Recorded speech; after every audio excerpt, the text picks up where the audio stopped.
Hola, ¿qué tal? Bienvenidos, bienvenidas a una nueva edición de Prospectiva por el canal 5 Días, en compañía, como cada semana, con el profesor Luis Antonio Fretes Carreras.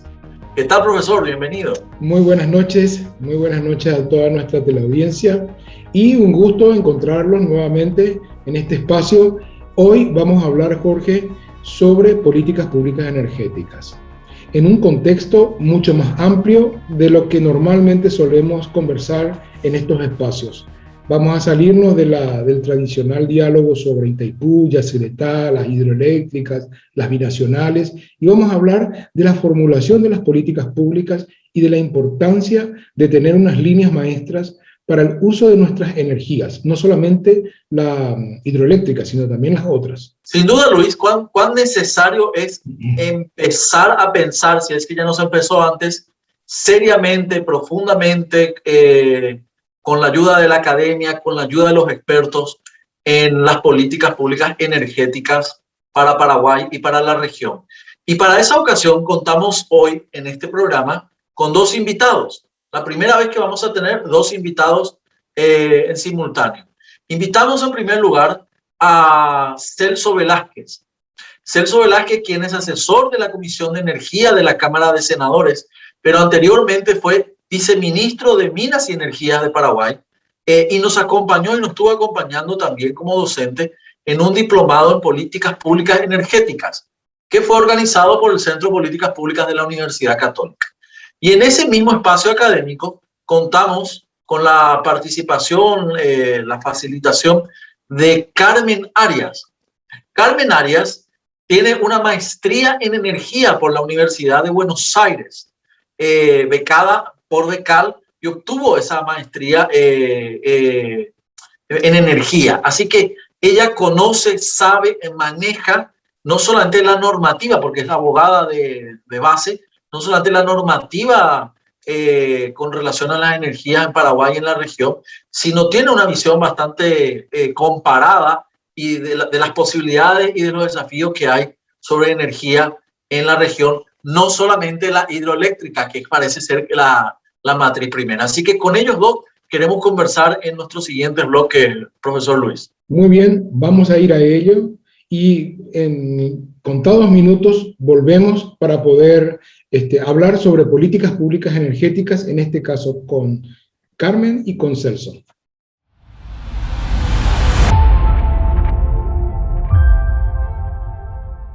Bien, estamos de vuelta en este espacio de Prospectiva por el canal 5 Días.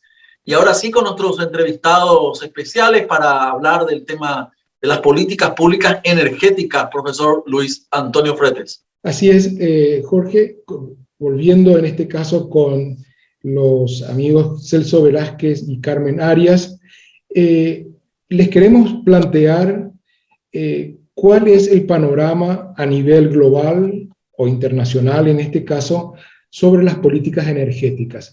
Carmen, considerando tu experiencia y tus estudios, ¿cuál es el panorama actual de las políticas energéticas en América Latina o en el Cono Sur para poder entrar en tema? Bueno, realmente hoy el panorama es completamente distinto a lo que se venía planteando, considerando la pandemia, considerando una situación en la que nos comprometimos a descarbonizar las matrices energéticas en el Acuerdo de París y nos dimos un plazo a nivel Latinoamérica, a nivel mundial en realidad, de unos cuantos años para cumplir con ciertos objetivos, y el estar encerrados por pandemia y toda esta situación hizo que un poco sin querer vayan reduciéndose los efectos los gases de efecto invernadero, y así empecemos a llegar a esos objetivos un poco más rápido antes de lo previsto.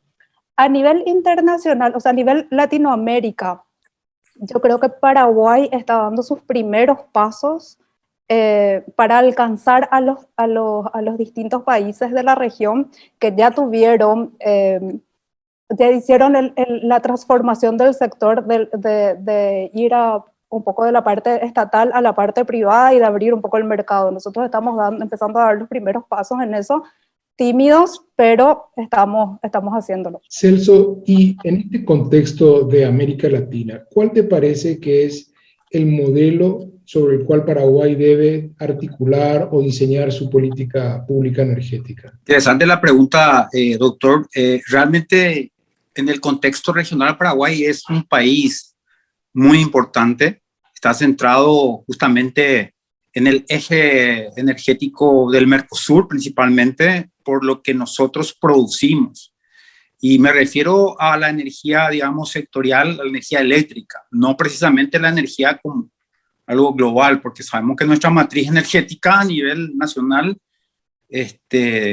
incluye un gran porcentaje todavía de biomasa, un gran porcentaje todavía de hidrocarburos, pero producimos bastante energía, y esa energía que producimos, estamos exportando aproximadamente el 70%, por lo tanto somos un país importante en el eje energético regional, por lo que los países, tanto vecinos, Argentina, Brasil y bueno, yo creo que también Uruguay, que no es un vecino muy pegado a nosotros, pero son mercados que son importantísimos para nosotros. Por lo tanto, tenemos que pensar en ese contexto.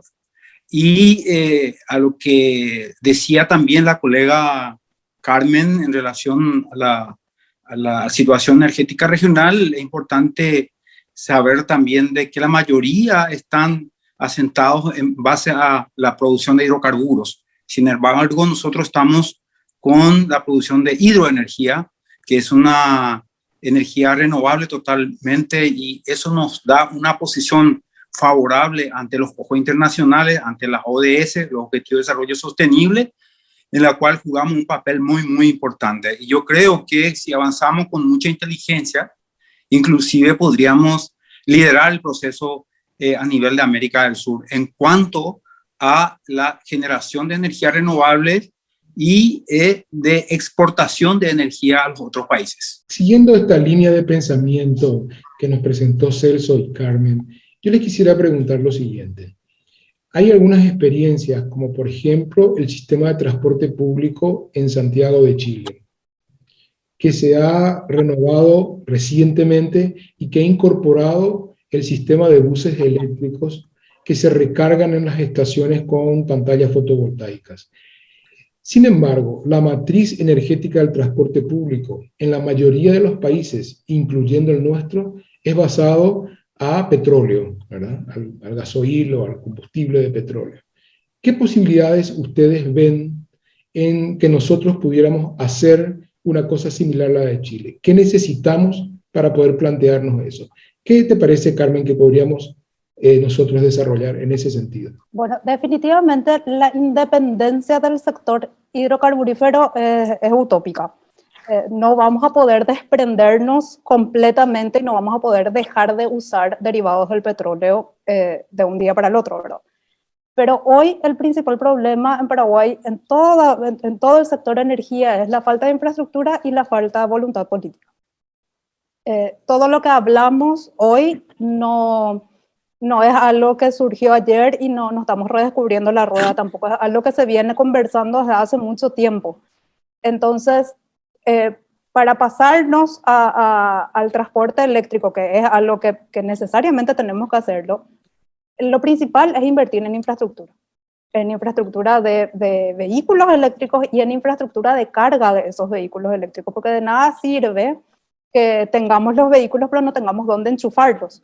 Entonces, también es invertir en redes de distribución, también es invertir en transporte de energía. Siempre tiene que haber una inversión importante. Y para que esa inversión haya, necesitamos necesariamente una voluntad política. Celso, y en el sentido de las políticas a implementarse, ¿cuáles te parece que deben ser esas políticas para dar los pasos, digamos, conducentes a transformar nuestro sistema de transporte en la utilización de la energía hidroeléctrica, por ejemplo? En algún momento participé de una conferencia sobre el tema de la producción de litio en nuestro país y a nivel regional también. Y quiero comentar lo siguiente. Yo creo que el mercado se va a encargar de cambiar la situación, del uso de la energía en la movilidad eléctrica. Ese es categórico.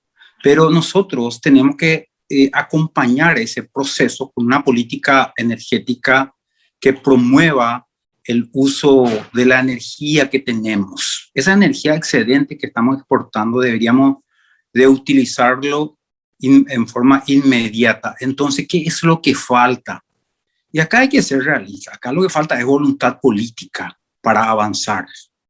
¿Y cómo hay que avanzar? Necesitamos un instrumento que es una ley que establezca directamente el uso de energía renovable en nuestro país para fines de la movilidad y de la eficiencia energética.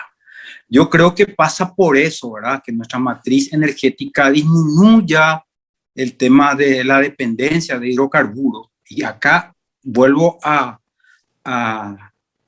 insistir de que el mercado mismo va a hacer de que eso ocurra. ¿Y por qué lo digo? Porque justamente en esa conferencia donde nosotros participamos como profesionales del área de recursos energéticos minerales, nos damos cuenta que la producción de litio saltó, pero enormemente en una década. Hace 10 años apenas se utilizaba litio y nosotros teníamos en la mano un teléfono celular que duraba 1 hora y media, 2 horas, máximo 4 horas de su energía, de la batería, ¿verdad? Hoy en día prácticamente pasa 24 horas. Y es así que ahora en Europa, y por lo menos lo que a mí me consta, se está fabricando automóviles eléctricos y dentro de 10 años es probable que ya no exista en Europa automóviles con motor a combustión. Entonces, eso indefectiblemente se va a trasladar hacia América Latina y hacia el Paraguay, más que nada por la cantidad de energía que tenemos, y esa cantidad de energía tenemos que utilizarlo. Es decir, el mercado mismo se va a encargar y ojalá que la energía podamos exportar a Argentina, Brasil, Uruguay y Bolivia, como para que ellos puedan desarrollar todo un mercado también de movilidad eléctrica. Si eso logramos, nosotros a partir de un eje de integración, como comenté al principio, podríamos hacer una doble ganancia. Uno, que el Paraguay pueda ser el centro de ese eje energético, y por otro lado también podríamos tener la instalación de todas las empresas que quieran invertir en ese sector instalándose en Paraguay. Entonces, volviendo a tu pregunta, la política, ¿qué tipo de política necesitamos? Necesitamos que los políticos, que los legisladores, que el Ejecutivo abran los ojos y puedan decir, señores, necesitamos una legislación para abrir el mercado de la movilidad eléctrica, permitir el uso de nuestra energía y de que el mercado ingrese definitivamente en nuestro país. Muchas gracias, Celso, Carmen. Nosotros nos debemos a nuestros patrocinantes.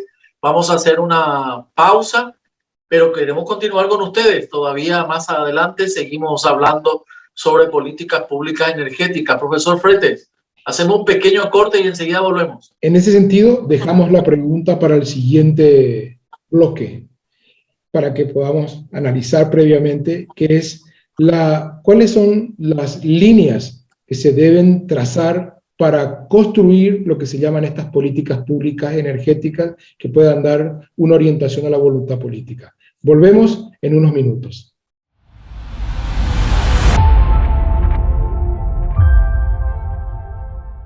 Estamos de vuelta en Prospectiva a través del canal 5 Días. Muchísimas gracias por acompañarnos desde sus casas, de su trabajo, por seguirnos todos los jueves a partir de las 21 horas y bueno, también en las repeticiones de los fines de semana. Bueno, estamos hablando de políticas públicas energéticas. Además de todos estos tecnicismos, de todas estas posibilidades que nos da la energía, yo quería compartir con ustedes, porque dejamos una pregunta en el bloque anterior para que respondan, pero quería nomás compartir con ustedes un informe reciente del Banco Interamericano de Desarrollo que dice que en el presupuesto de las familias, en el presupuesto del hogar, El segundo lugar es el gasto en energía, ¿sí? En movilidad, en la energía eléctrica, etcétera, etcétera.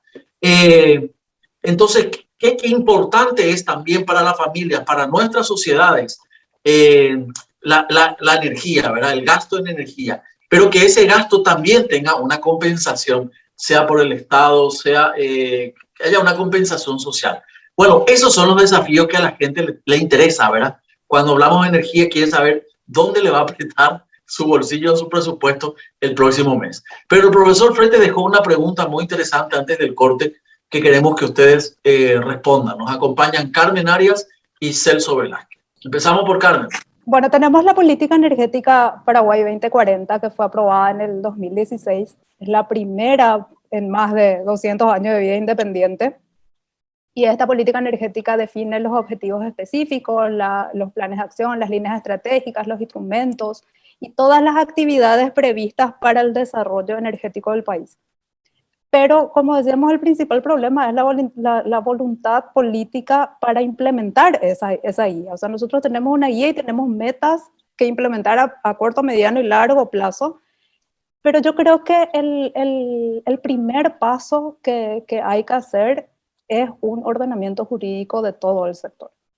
El sector eléctrico y el sector energético en general surgió de manera muy desordenada. O sea, por supuesto, como en todos los países, surgió de acuerdo a la necesidad. Pero en todo este tiempo tenemos, por ejemplo, una ley eléctrica, o sea, la ley que rige el sector eléctrico en Paraguay es la ley de la ANDE, que es de 1960, nunca se revisó. Entonces, las cosas van cambiando, las realidades van cambiando y esa ley sigue siendo la ley de 1960 con la realidad de 1960. Entonces, yo creo que el primer paso, independientemente de la inversión en infraestructura, es hacerlo en paralelo, revisar las leyes y revisar la aplicabilidad de esas leyes para ir modificando las realidades e ir invirtiendo en infraestructura. Esos son los dos primeros pasos para cambiar un poco la realidad. Ahora, la voluntad política es bastante complicada conseguir. O sea, yo creo que hay que cortar la venda de los ojos de nuestros legisladores y hacerles ver la realidad, porque proyectos de ley de electricidad y proyectos de ley de fomento de uso de energías renovables hay miles en el Congreso y hay millones en estudio. Precisamente Celso Velázquez está acompañando desde el Senado muchos de esos proyectos que se han presentado y que están ahí en estudio todavía. Celso, bueno, ¿cuál es la respuesta? Realmente no quiero entrar en detalle, sobre todo en la parte jurídica, pero acá el problema principal es la institucionalidad. Es decir, aparentemente el Paraguay se niega aún darle una institucionalidad al rubro más importante que tiene, que es la energía. Si yo voy a Venezuela, el petróleo. Si yo voy al Perú, es minería. Si yo voy a la Argentina, creo que es ganadería y agricultura y no sé qué más, ¿verdad? Pero Paraguay, ¿qué es lo que produce? ¿Qué es lo que tiene en su almacén, en su despensa? Lo que tiene en su despensa es energía y suficiente como para decir, señores, nosotros le vamos a vender barato a ustedes y vamos a venderle a precio de mercado a los vecinos.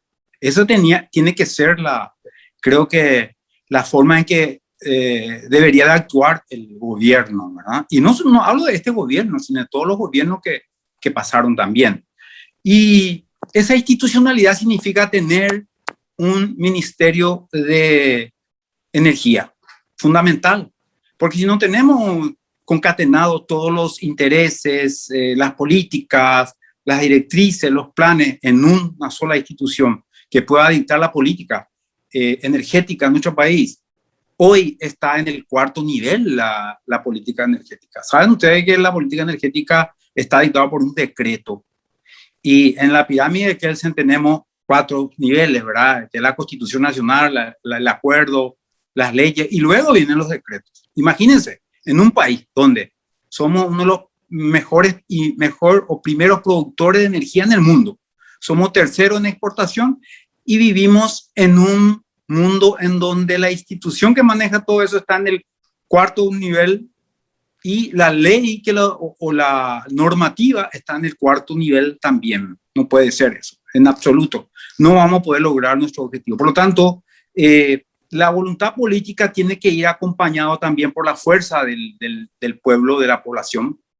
Y cuando hablo de fuerza del pueblo y de la población, me refiero a que tiene que estar bien informado el pueblo y tiene que presionar al gobierno y a todo el establishment político para que ocurra. Y nosotros también, desde el sector académico, debemos dar los insumos necesarios para lograr eso, que es lo que yo no veo. Es muy débil la participación del sector académico en todo esto. No existe no sube en escenario en el teatro el sector académico cuando se trata, por ejemplo, de políticas públicas del sector energético. Por lo tanto, los lineamientos están escritos ahí en el decreto 6092. Tenemos los anexos, conocemos muy bien. Todo es teoría, pero en la práctica no se lleva adelante. Falta una institucionalidad. Necesitamos un marco legal que pueda poner en el sitial que le corresponde al sector energético. Y tenemos que presionar para que eso ocurra, ¿verdad? Por otro lado, todo lo que se trata de infraestructura, eso viene por añadidura. Cuando hay una directiva del Ejecutivo, hay una voluntad y de decir, señores, a partir de ahora vamos a administrar nuestra energía de esta forma. Vamos a tener una política energética, no a través de un decreto, sino a través de una ley de la nación. Ahí es otra cosa. Entonces, ahí va a haber mayor responsabilidad de las autoridades que van a administrar el sector energético. Actualmente no hay ninguna responsabilidad, está totalmente fragmentada. La ANDE es una empresa que maneja política de Estado, siendo que el viceministerio es el encargado de la gestión energética en el país, pero es una institución débil, no puede actuar, no tiene capacidad técnica instalada y una serie de debilidades que no va a poder llevar adelante. Tiene que estar suplido por un ministerio de energía y minas, en este caso minas porque también tiene minerales energéticos como el uranio, que es un potencial que debemos de incorporar en la matriz energética. Quiera sea o no, tenemos que incorporar, tenemos que contabilizar, así como los hidrocarburos. Y ahí en esa política tenemos que definir también qué tipo de política queremos para el país. En primer lugar, y me permito decir lo siguiente, queremos realmente explotar nuestros hidrocarburos nacionales para sustituir la importación que nos cuesta casi 1.200 millones de dólares anual, o no lo queremos hacer porque tenemos un pacto firmado en París entre todos los países donde decimos que nosotros vamos a dejar de utilizar hidrocarburos. Entonces, todo eso tenemos que sentarnos a trabajar y yo creo que el sector académico tiene que liderar ese proceso. ¿Por qué el sector académico? Porque tiene base científica, tiene base técnica y aparte de eso tiene credibilidad, que es lo que se necesita en este país. Porque si yo llevo al ámbito del Congreso, me parece excelente, es un poder legislativo, pero muchas veces ahí actúan intereses creados, y es lógico y es legal también eso, ¿por qué no? Que tienen influencia sobre las políticas energéticas que no son muchas veces favorables a nuestro país y mucho menos al pueblo. Entonces, eso hay que tener en cuenta. Ahí en ese planteamiento que hace Celso, me gustaría hacer una repregunta para ambos. Y es, si nuestra dificultad está en el contexto de sus instituciones, es decir, de qué manera organizamos el Estado alrededor de organismos que no solamente diseñan la política energética, sino que también la implementen, ¿cuál es el rol que tienen las hidroeléctricas, las empresas hidroeléctricas que son tan poderosas en nuestro país y que manejan recursos muy, muy grandes? Carmen, ¿cuál te parece que es hoy en día la función que tienen y cuál es la función que deberían tener?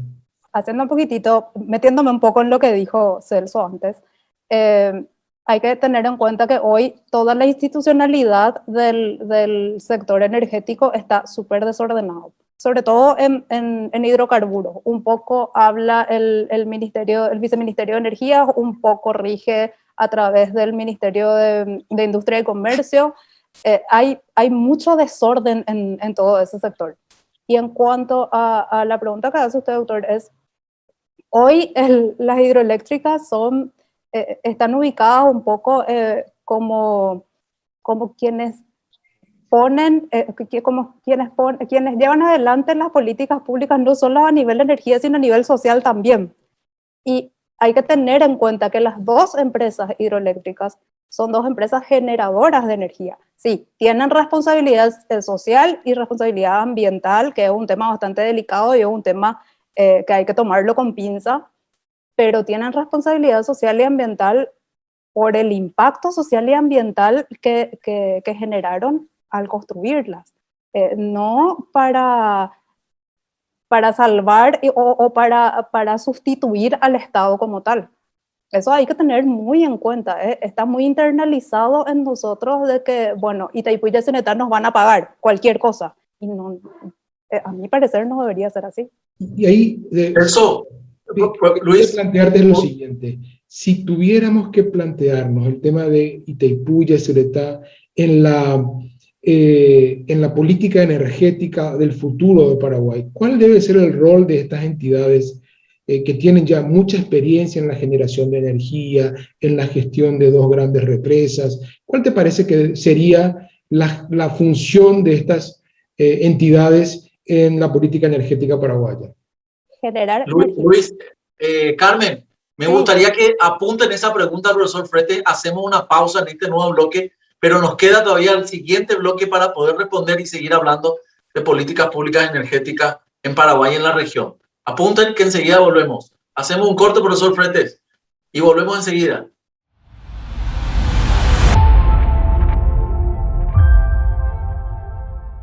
De vuelta en Prospectiva, profesor Fretes, como siempre por el canal 5 Días.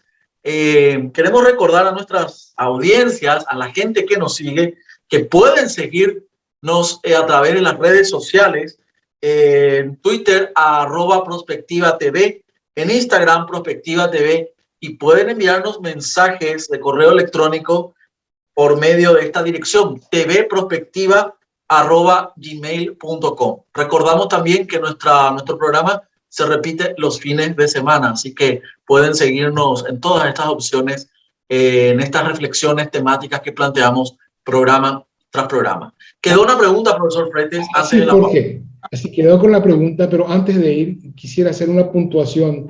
Los sábados y domingos estamos a partir de las 17 horas en los canales 16 de Flow y de Tigo, para los que quieran ver la repetición. En este caso, Carmen y Celso, estábamos hablando de las dificultades que tiene la política energética en nuestro país a nivel no solamente de estructuración, de unidad, sino también de institucionalidad. Y la pregunta era, considerando que tenemos dos de las grandes entidades gestoras de represas hidroeléctricas como Yacyretá y Itaipú, ¿cuál es el rol que deberían tener estas entidades en el diseño, en la gestión y en la formulación de la política pública energética del futuro del Paraguay? Carmen y luego Celso. Bueno, yo creo que las dos centrales hidroeléctricas tienen que centrarse única y exclusivamente en generar energía. O sea, tienen que dejar de ser sustitutas del Estado. Yo no sé si a nivel nacional, pero sí a nivel internacional deberían ser ejemplo de éxito, de integración regional a través de la energía, porque tengamos en cuenta que las dos hidroeléctricas surgieron, sobre todo Itaipú, surgieron no precisamente para generar energía, sino para solucionar otra situación. Itaipú surgió para solucionar un problema de límites, pero es un caso exitoso, y crear y poner en funcionamiento un polo hidroeléctrico regional, considerando la situación geográfica de Paraguay, que está en el medio de dos grandes mercados, y puede ser un canal en donde pase energía y haya seguridad de abastecimiento regional, podríamos usarlo de ejemplo a las dos hidroeléctricas, a los dos tratados, con sus aciertos y con sus errores, para crear un poco un mercado de energía a nivel internacional. Y no estoy diciendo nada nuevo, repito, todo lo que estamos hablando hoy no es algo que lo hablamos ahora nomás, sino es algo que se viene hablando hace más de 2 décadas. En foros internacionales, hablar del polo hidroeléctrico regional y hablar del anillo gasífero es algo redundante, es algo que se habla constantemente. Hablar de Itaipú y Yacyretá es algo que de felicitaciones no pasa a genial, muy lindo tus dos hidroeléctricas, muy genial tu tratado, pero no pasa de eso. Y se debería usar como ejemplo para crear un poco un mercado regional.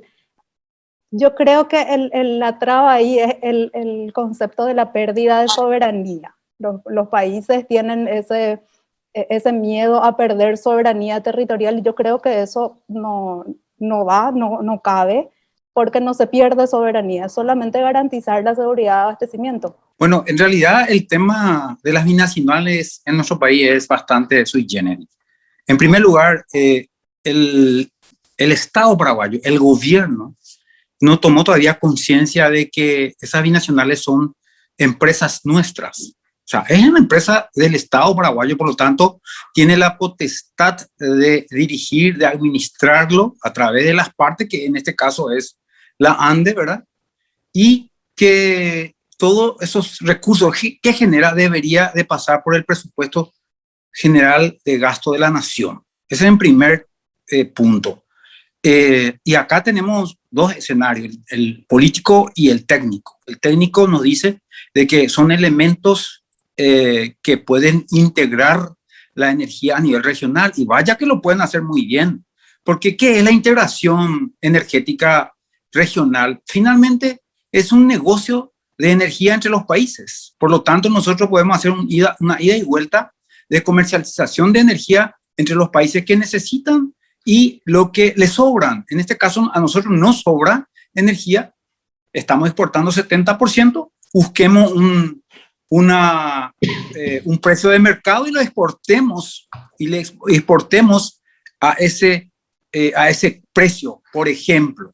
Por otro lado, el tema, digamos, el escenario político es de que nuestro país necesita tomar la rienda de las binacionales y definitivamente forzar de que entre dentro de lo que es la línea, digamos, de poder del Estado paraguayo, tanto del Ejecutivo como también del Congreso Nacional, que no se ha visto nunca. Quizás ahora un poco con digamos, con lo que se logró con los recursos destinados a los problemas de responsabilidad socioambiental que se están utilizando para la salud. Eso es histórico. Entonces, yo creo que eso hay que tener en cuenta, y ese es el papel que juega en este momento las binacionales dentro de lo que es la política energética. Debería de ser una parte, digamos, más de producción de energía, de generación de energía, de aprovechamiento inteligente de esa energía. Pero hay que tener en cuenta que ese es un escenario deseable. El escenario real es de que ellos tienen poder en este momento y no podemos, como Estado, de actuar sobre nuestras empresas. Esa es la realidad. Dicho esto, vemos cómo uno de los grandes desafíos futuros es ubicar a las entidades binacionales en un contexto de una política pública nacional energética. Ahora, pensemos en términos prospectivos, de futuro. ¿Cómo nosotros advertimos que deba ser la política pública energética en este contexto de post-pandémico? Carmen, ¿cuáles deben ser las prioridades de una política pública energética en Paraguay en la post-pandemia? Yo creo que más que nada tenemos que centrarnos en los problemas diarios de la energía. Es lo que íbamos hablando con la gente del Centro de Políticas Públicas de la Universidad Católica, porque tenemos mentalizado, tenemos internalizado que el sector energía en Paraguay es el anexo C del Tratado de Itaipú y Yacyretá. Eso está en todos los niveles, pero nadie se imagina cuál es el escenario posterior a eso. Yo creo que en un escenario utópico, un escenario ideal, como dice Celso, teniendo infraestructura suficiente, Paraguay debería ser un centro de despacho de interconexión regional, en primer lugar. En segundo lugar, deberíamos vendernos un poco más para que vengan inversores a usar nuestra energía, por supuesto que teniendo una infraestructura genial, ¿verdad? Y en tercer lugar, ver un poco que el acceso a la energía eléctrica llegue a todos los rincones del país. No puede ser que nosotros tengamos el 98% de nuestra oferta energética sea hidroeléctrica y hayan todavía sectores vulnerables que no tienen acceso a la energía eléctrica. No puede ser que todavía no lleguen las redes al Chaco, por ejemplo.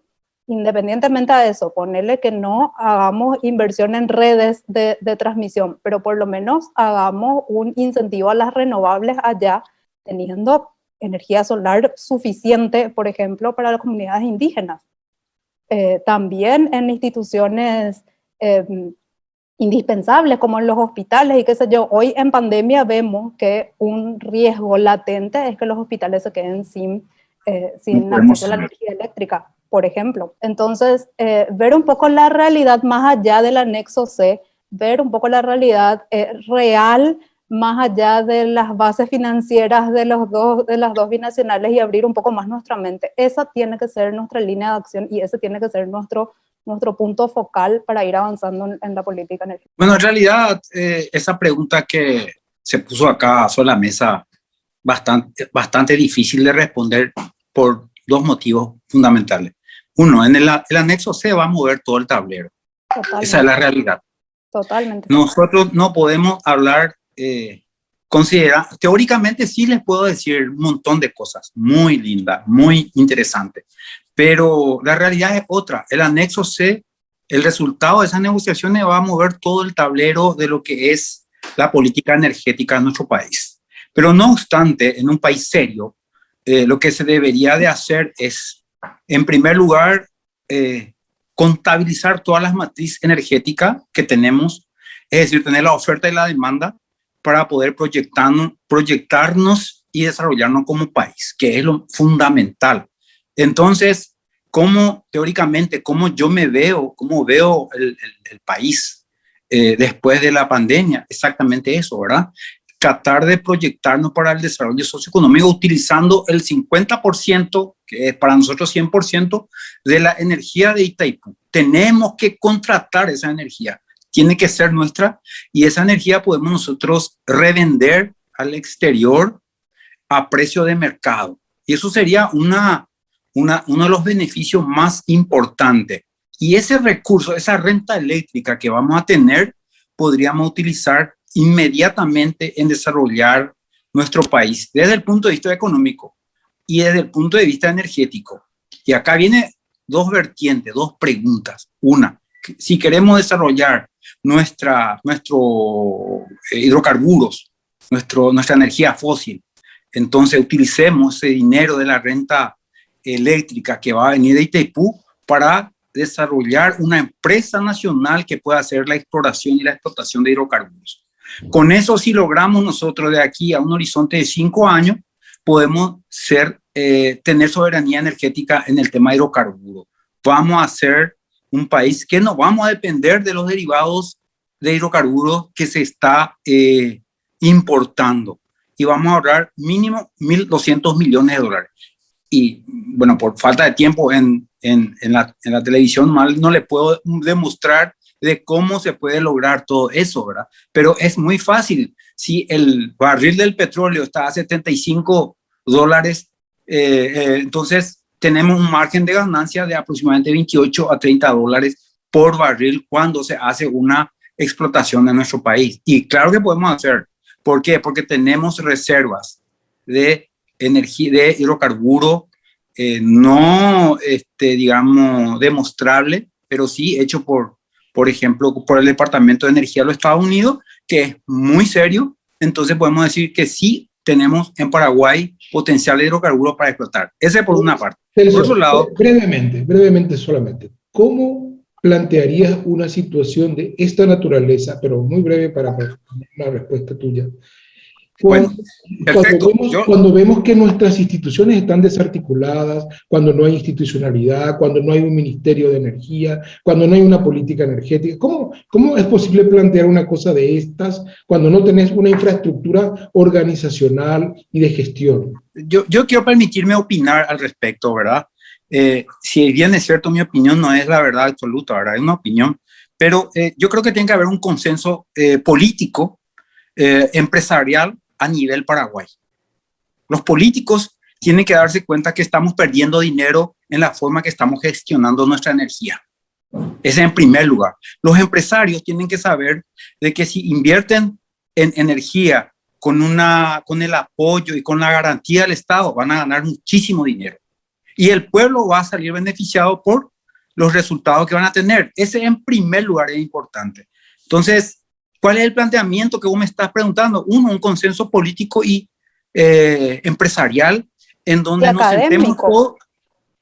Exactamente. También nos sentemos todos a decir, señores, vamos a desarrollar esta política energética en donde el Paraguay va a invertir recursos y va a tener un retorno. En primer lugar, porque vamos a ser eje energético, en primer lugar. Segundo, si nosotros invertimos en hidrocarburos en este momento, si hay una decisión política, porque acuérdense de que tenemos un compromiso de París que firmamos y dijimos nosotros que íbamos a bajar la temperatura de la tierra y nuestras emisiones, que está relacionado al tema de hidrocarburos. Por lo tanto, tiene que haber una decisión política. ¿Vamos a hacerlo o no lo vamos a hacer?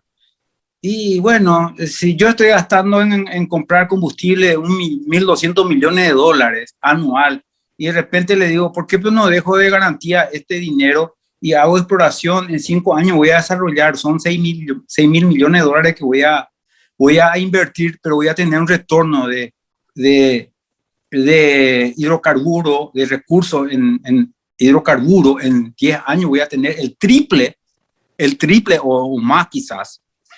Entonces, eso es una decisión inteligente que tiene que tomar el Estado paraguayo, el gobierno.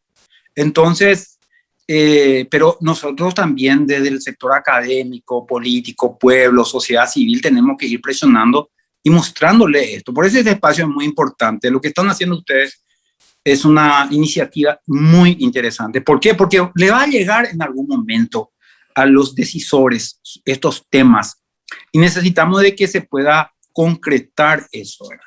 Y atiendan bien lo que les voy a decir. La matriz energética hoy en día es el 24% de importado. Imagínense, 24%. Si nosotros podemos tener nuestro propio hidrocarburo, yo creo que eso vamos a reemplazar en menos de 10, 15 años. Sin embargo, a mí me preocupa porque la matriz energética al 2040, según hoy están describiendo el gobierno, va a tener solamente una reducción de 2 al 3%, si mal no recuerdo. Significa que vamos a seguir utilizando hidrocarburos al 2040, 2050 en un alto porcentaje. Y no tiene sentido, no tiene sentido. Entonces, tenemos que sentarnos y planificar y tomar decisiones con respecto a la planificación. Y las academias tienen que trabajar y presentar esa propuesta, porque es diferente que Celso Velázquez presente una propuesta que presente la Universidad Católica, la Universidad Nacional, la Universidad X privada digamos que tiene cierto prestigio, ¿verdad? Entonces, esos son pasos que tenemos que dar y duela a quien duela tenemos que dar. ¿Por qué? Porque hoy en día estamos con la cabeza abajo, siempre en este país estamos así. ¿Por qué? Porque no hay gente Celso, que tenga la capacidad para proponer esto. Celso, sin duda, te vemos muy apasionado en este tema. Compartimos esos desafíos y esa perspectiva para nuestro país, para su desarrollo sobre todo. Carmen, ella en otros espacios nos reitera mucho el papel de la academia en toda esta discusión. Con el profesor Luis Fretes hace buen tiempo atrás imaginamos también algo parecido, Carmen, desde el Centro de Políticas Públicas de la Universidad Católica. Es decir, el gran compromiso que tiene la academia en la discusión, no solamente de la política pública en general, sino en específicos con respecto a los desafíos energéticos del Paraguay. Bueno, profesor, se nos fue el tiempo. Agradecemos a nuestros entrevistados de hoy. Nosotros todavía tenemos que volver para nuestro bloque conclusivo. Muchísimas gracias, Celso Velázquez, por tu tiempo, y Carmen Arias también por participar de este espacio de Prospectiva. Por favor, Muy bien. muchísimas gracias por invitarnos. Y bueno, queda pendiente una segunda charla y una tercera charla, a ver si vamos a solucionar un poco algunos problemas. Así mismo será. Muchísimas gracias, Carmen, y muchísimas gracias, Celso. Fue una excelente conversación y un diálogo que nos abre muchas puertas. Hay muchos temas para tratar y fundamentalmente salir de esa pequeña caja, de ese pequeño diálogo exclusivamente que hace al anexo C o a las negociaciones del Tratado de Itaipú, y ver un poco más allá de ese horizonte cuáles son las perspectivas de una política pública energética adecuada al desarrollo de nuestro país. Muchas gracias, profesor. Muchas gracias, doctor. Me despido con esta frase que dice: atrévete, que es un culto que no todos profesan. Está bien. Muchas gracias. Chao, Carmen. Hacemos un corte. Muchas gracias a ustedes. Gracias. Hacemos un corte. Enseguida volvemos ya para el bloque de conclusiones, de resumen, aquí en Prospectiva, a través del canal 5 Días.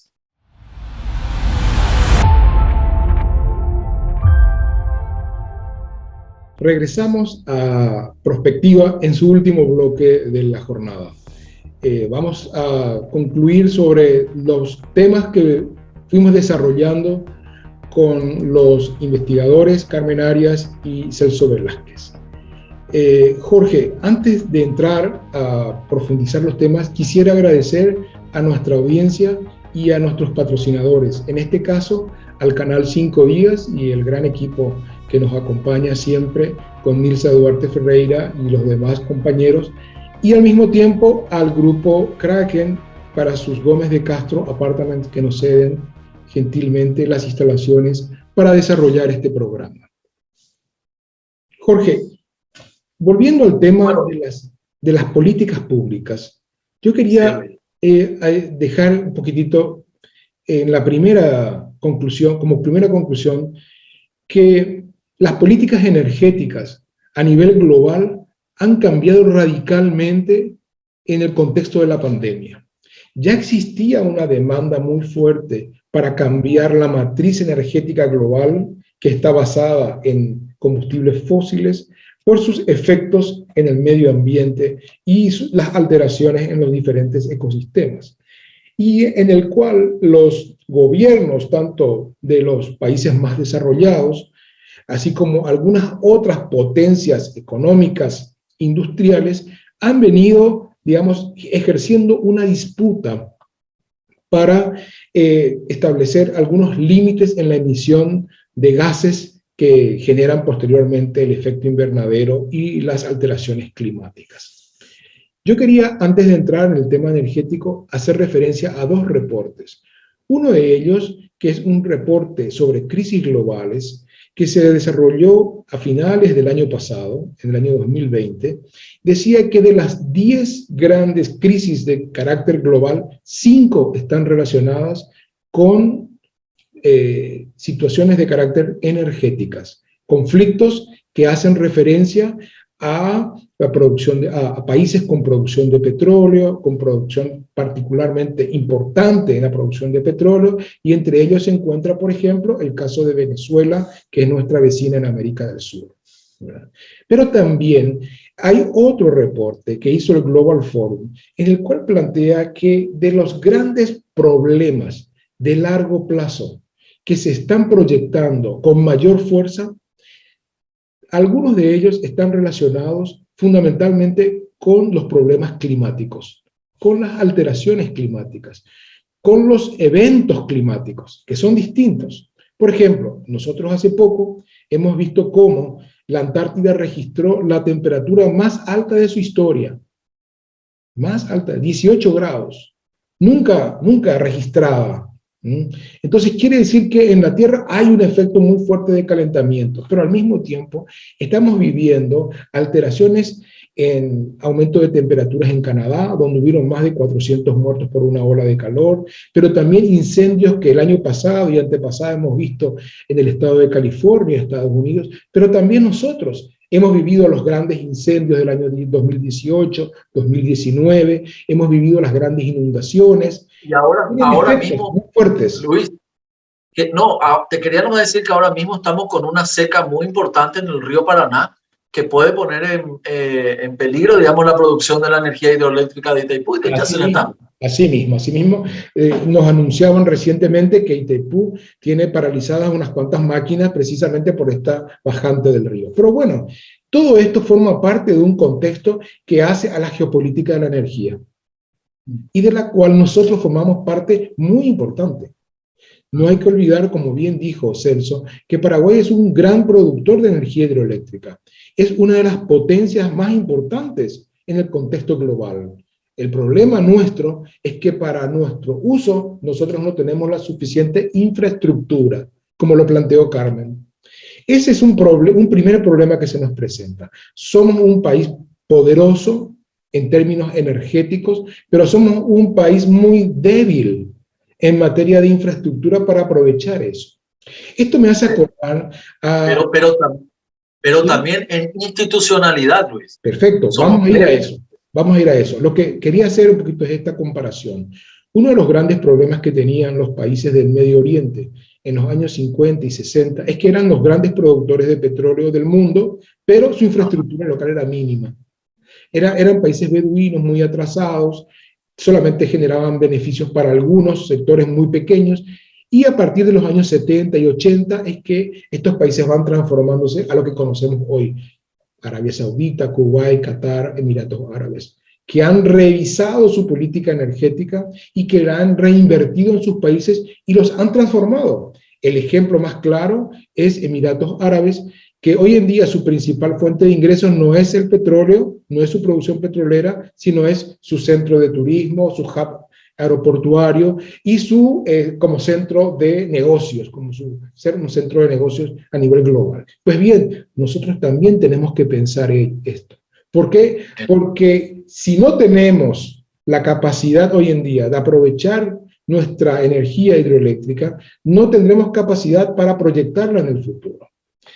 Dicho sea de paso, tenemos por un lado la falta de infraestructura, pero por el otro lado, esta infraestructura no se desarrolla por la falta de una organización del poder público alrededor de la política energética. Ese es el segundo aprendizaje que hemos recibido en el diálogo de hoy. Y es que decían, no hay voluntad política, pero la voluntad política se construye, se desarrolla en un contexto institucional, en un ámbito institucional.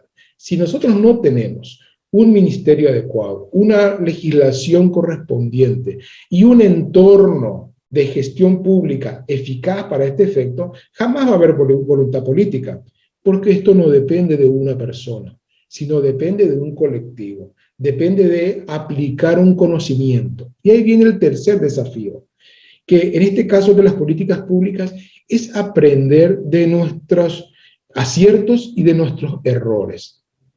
El hecho de tener dos grandes hidroeléctricas nos tiene que dar un aprendizaje, y el aprendizaje sin duda alguna es que como Estado tenemos condiciones para desarrollar grandes emprendimientos de infraestructuras, grandes emprendimientos. En segundo lugar, que tenemos recursos humanos, técnicos, financieros, también en condiciones de poder enfrentar esta situación. Y finalmente, aquí hay otra cuestión, que todos estos aprendizajes de alguna manera están insertados en los ámbitos de la academia, de la educación, y tienen que ponerse en práctica. Por lo tanto, ahí viene el cuarto gran desafío, que es que las actuales instituciones públicas, que las actuales autoridades utilicen los recursos disponibles, los recursos técnicos de las hidroeléctricas, los recursos humanos, que fueron producto de la construcción y la gestión de estas grandes hidroeléctricas, pero también de todo el desarrollo de la academia que hoy en día existe en calidad y cantidad en nuestro país. Excelente, Luis. El análisis y las conclusiones.